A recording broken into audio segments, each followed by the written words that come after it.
Hey, welcome back to 26 Minutes with the Deeper Dive. We're with Moy Fung, such an amazing young woman who's making a huge impact. And we were talking about, the social conditions over the past few years, the notion of people are wanting to make change and are healing, but we need that support. Like everybody has a buddy. I mean, if you look at, how AA was created years ago, it was the buddy system. You had an accountability partner.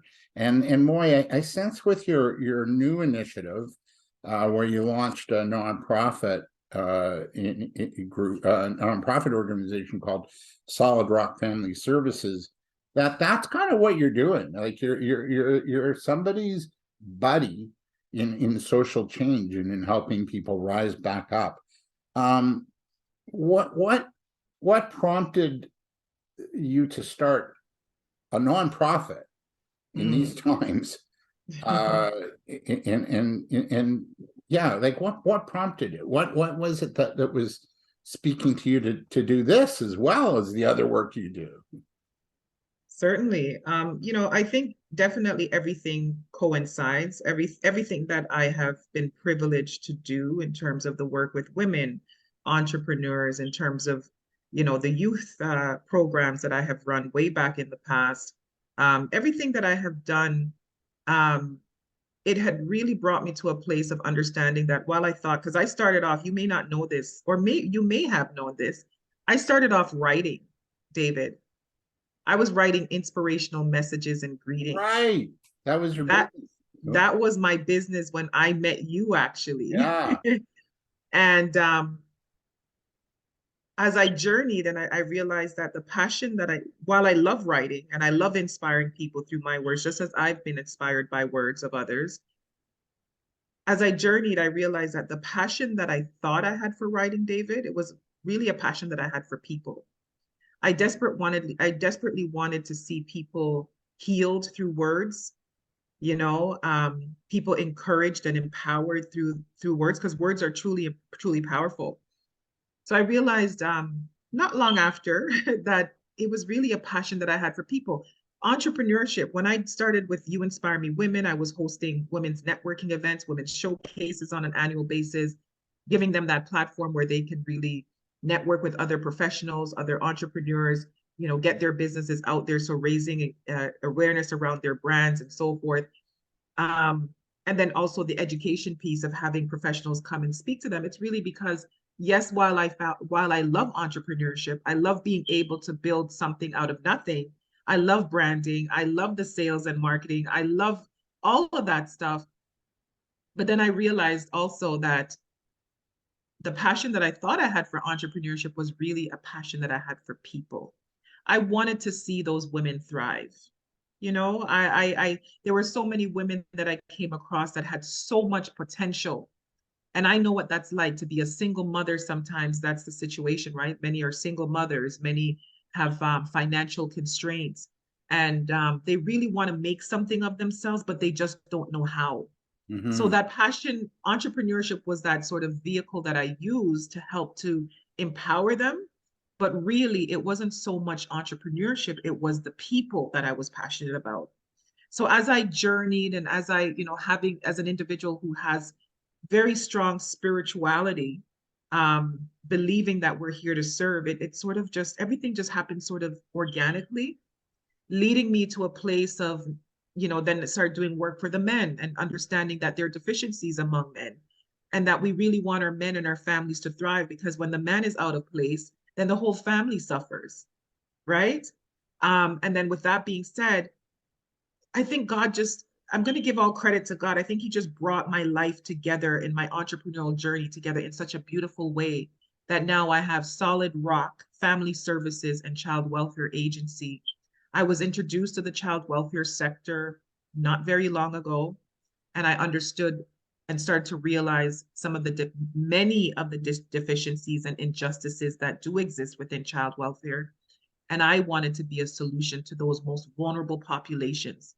We're talking about children who were either born without parents or born into homes that were abusive and neglect, and all of those things exist, that were sent to families who were foster families, but then they were further abused in Yeah. those situations.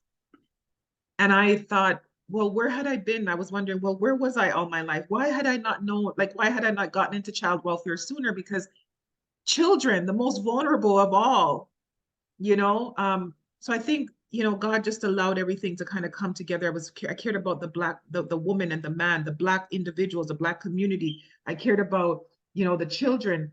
And then with the just building up the people and building up the family and the child welfare piece, it just came together so beautifully.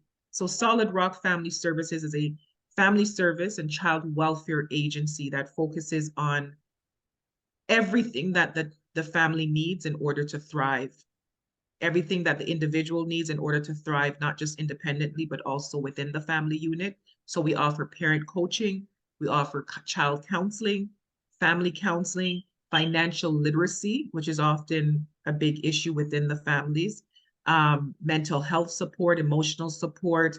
And then we also have the transitional home. I'm actually sitting in my transitional home right now.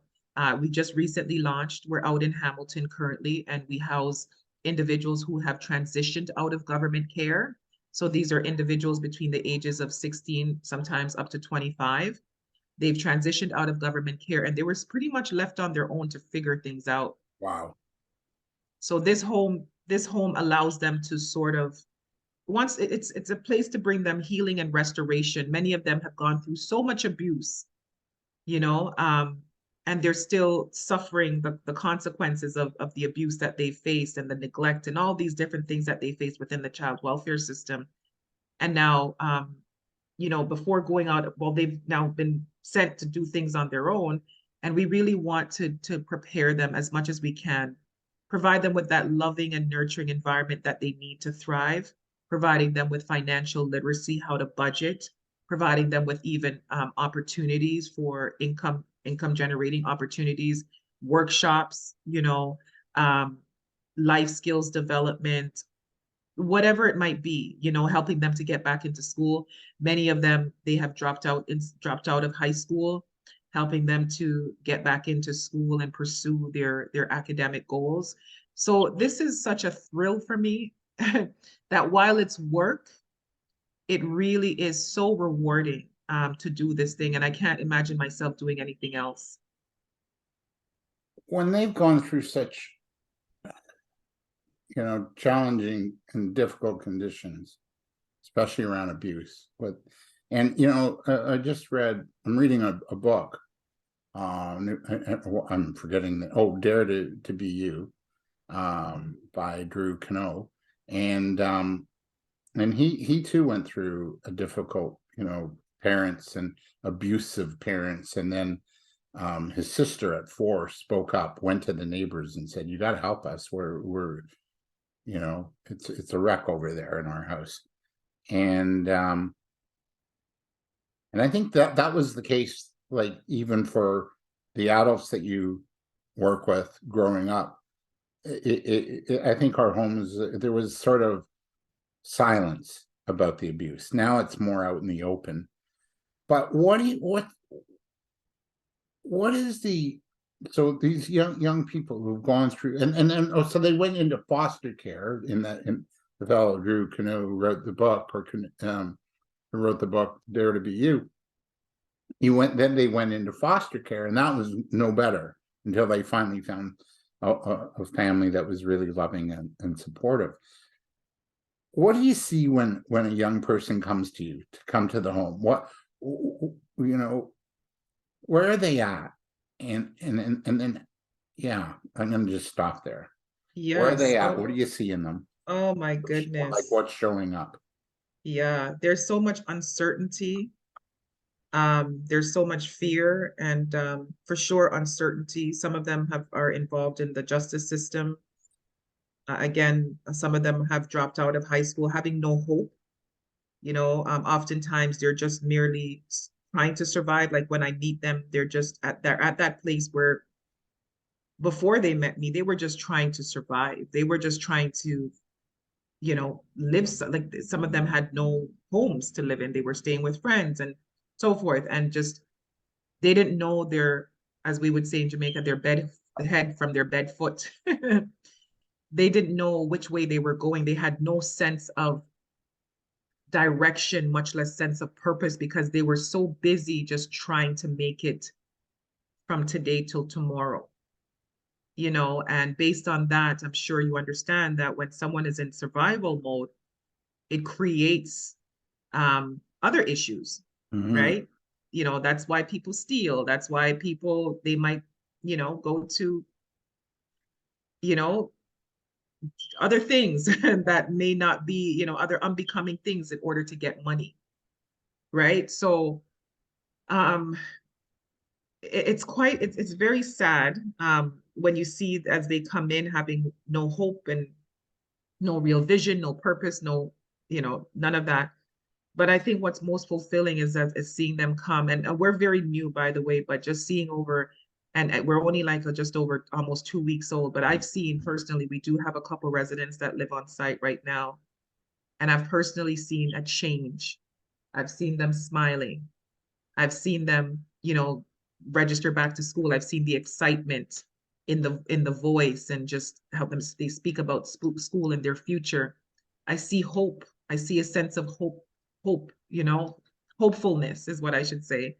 Um, I see a sense of purpose, and it's really just a beautiful thing. So how do we bring back hope, purpose and trust with our youth, especially if they've been, abused? They don't even have to go through a foster care situation. It could just be, a single parent family, and Yeah, that parent is so busy that they're not as, mindful of attentive. yeah. Yeah. So how do Mhm. we bring back, trust and hope and possibility for these kids? What do we need? What do we need to do as a community to do that? Yeah, I think this is where my faith comes in, because I think as individuals, we need to get to that place of selflessness, understanding that we all have a responsibility here on earth to our fellow human being, because many of us ourselves, we are just trying to survive. We are just trying to grow our businesses. We are trying to, you know, um, increase our financial portfolios, and within our families and businesses and all of that stuff. But it comes from a very sort of, I'm going to say, selfish, sort of independently focused sort of mindset. Hmm. And we truly need to get back to that place of the village, that it takes a village to raise a child, understanding that these youth, I call them our youth. They're not just youth that are on the street. They're not just youth that exist in our societies. They're our youth. We have a responsibility to help to raise them. And that's where, like I said, my faith comes in, because I do believe in the sacrificial love, to the extent that if you need my help, you are going to get my help. And you don't have to ask for my help, because there's actually an ancient sort of parable within scripture that talks about the Good Samaritan. It talks about the man who was beaten, and he was taken of all of his possessions, and he was left on the roadside just to die. And it talked about the priest, who was a religious man, who was walking down the street. And when he saw this man, he went to the other side of the street and went about his business. He was probably more than likely in a rush to get to the synagogue or wherever he was going. And then it talked about the Good Samaritan, who came along and saw this man on the street.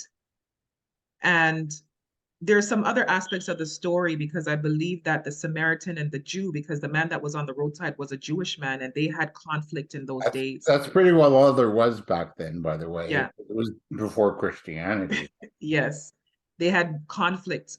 So the Jew and the Samaritans, they were not supposed to be in any kind of communication or interaction.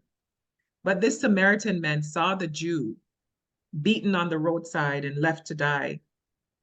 And what he did was he went and he picked him up. He put him on his own donkey. He brought him to an inn. He had his wounds dressed. He dressed his wounds, because he had wounds and stuff all over his body. And he went to the innkeeper and told him that he would take care of his bill. Now, we have that responsibility as human beings. It doesn't matter. The person doesn't have to be, in my case, doesn't have to be Black, doesn't have to be Jew in your case, David.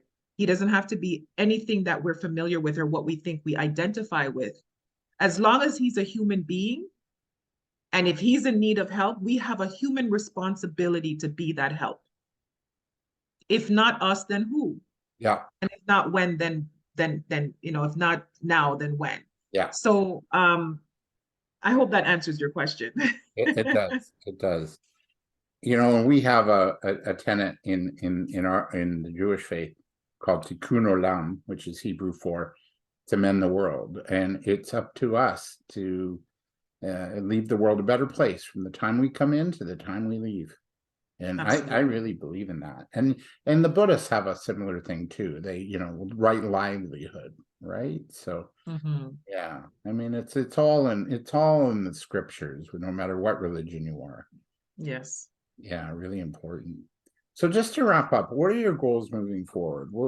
Like it's a year from now. What would you like to see with Solid Rock, the family services nonprofit? What do you want to see happen in men? What would you like to see if you were to wave a Yes. magic wand? What I envision is I envision men and women and families on the path of restoration, healed and whole, and really taking their lives, into their own hands and really thriving, on that path of where they're thriving. One home, we do the transitional home for youth, and currently we're able to house only 5 individuals. We have 6 bedrooms here. However, one of the rooms we use it as an office space for the staff. So we can only house 5 people at a time, and they're put on a transitional plan, a 1, 2, or 3-year transitional plan, depending on their needs. Now, this is just the first home. I intend to have many Solid Rock homes to house these individuals, and not just house them, but to transform them, to put them on these transitional programs, these plans, where they can truly become their best selves and they can thrive within society. I love it. And reach out to me anytime. And if you need ideas or brainstorming, because I think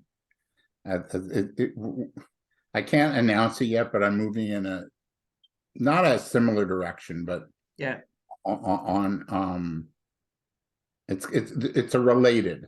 Yes. Yes. And I will certainly reach out to you, David. Please. Yes. And for those again listening, tuning in, where would they reach you to maybe want to help you on your journey? Where do we reach you again? You said Actually, thank you. And I appreciate you that, because that sort of just triggered a thought. We are in the process of doing a fundraising campaign through GoFundMe. So we are on GoFundMe. We're looking to raise $20,000, and that will help to some of the rooms. I do have residents in 2 of the rooms, but we do need to put furniture like beds and bed set, what do you call it? Headboards, bed sets, dressers, and so forth. Kitchen utensils. We still need more of that. And then also to develop the programs. I do have a team of social workers, child and youth workers, psychotherapists, counselors, and so forth. However, unfortunately, while we're able to volunteer to some extent, we want to pay our people for the work that they do. So we're developing programs around financial literacy, life skills development, coaching, and all of that stuff. And we want to pay the counselors. So that a lot of that money will really go to, paying for the programs to be developed and executed, and some operational costs and so forth. So we are on GoFundMe. Hopefully you can share the link. I'm not sure if you will do that. Share the link to the GoFundMe page.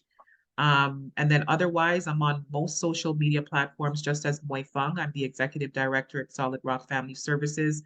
And reach out to me, even just to say hi. For sure, like I did this week, and then here we are, right? We're Yes, having a absolutely. wonderful interview about another example of change agents and people who are taking courage to make a difference and make an impact, and that's what this and to lead, and that's what this podcast is all about. I see a big gap in leadership, and we all need to lead. Imagine what a difference that would make. Will you send me the GoFundMe link, and I will post it? I Okay, certainly will. I beautiful. certainly will. Moy, this was a treat. Thank you. And thank you for doing the amazing work you're doing. David, thank you. I'm very proud of you, and thank you for giving me this platform just to speak to your audience. Thank you so much. We need individuals like you, David. You've been around for quite some time, and you keep going, as I said before. Really, thank you for believing in us. Thank you for believing in me. You once taught me. And I'm just so grateful just to have your, continual support, even if it's just like a post on, like a comment on my LinkedIn post or whatever the case is. You never cease to just encourage and to give platforms for people to thrive. And I think, David, certainly you are the community and you are the village. And I thank you so much for being that. Well, it's a joy. And I remember teaching you, and I think it was a time where, your confidence was a little low, but you had this goal of writing these inspirational notes, and I saw potential in you then, but what I didn't really wasn't prepared for is how far you've gone since then, and how much of an impact you've made. I recall reading the Prayer of Jabez years ago, and if if you read that book, it's about this man praying to make an impact, to widen his net and his influence, and that's been you. I don't know if you read that prayer and your prayer's been answered, but go back and read it, because I will certainly do that. Thank you so much for that, David. So you've grown and changed and morphed, and you're doing beautiful work. So Moy, good health and lots of abundance. Okay. Oh, David, thank you so much. It's been such an honor to be here. Thank you. God bless you. Thanks. Thank you. And thanks for those listening. We're back next week with Lance Secretan, leadership coach, author, amazing man, just an amazing friend too. So stay tuned, like us, click links, share, whatever, do all those nice things, and donate to Moy's GoFundMe as well. Until then, have a great week, and we'll see you then. Bye for now.